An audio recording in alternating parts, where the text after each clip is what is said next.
para sa mga anak nyo, kakilala, kapatid na gustong magsiman na walang pang tuition. Para sa inyo tong video na to. Basahin natin yung tanong. Kung ikaw ay naging first year sa John B. Lacson at nakapasa sa PMMA or MAAP, babalik ka ba sa first year ulit? Okay mga paps, ganito yan. Based ito sa experience ng kakilala ko. Nag 2 years na siya sa labas. Pagpasok niya sa MAAP, hindi niya na credits yung mga subject na na-take niya. So sa madaling salita, back to zero. Ganun po talaga sa academy kasi hindi naman natin alam kung ano yung standard nila. Pero may case naman na kapag galing ka sa MAAP tapos natanggal ka doon, lumipat ka sa labas, makikredits mo yung subject na na-take mo sa kanila or magagamit mo sa ibang maritime school.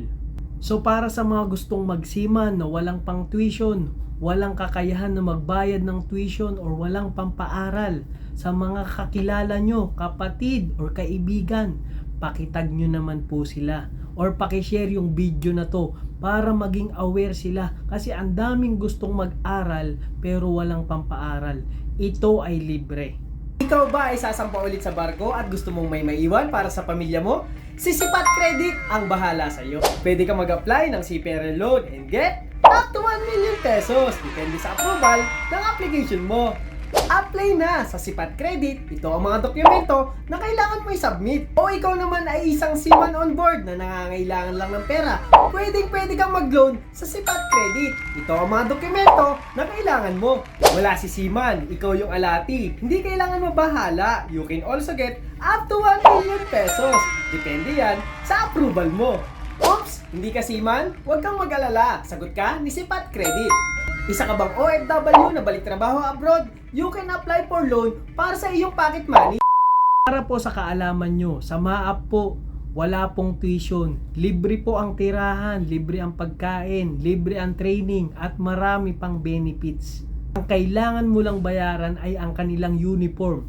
Hindi ito bababa ng 40,000 na gagamitin mo sa loob ng 4 na taon.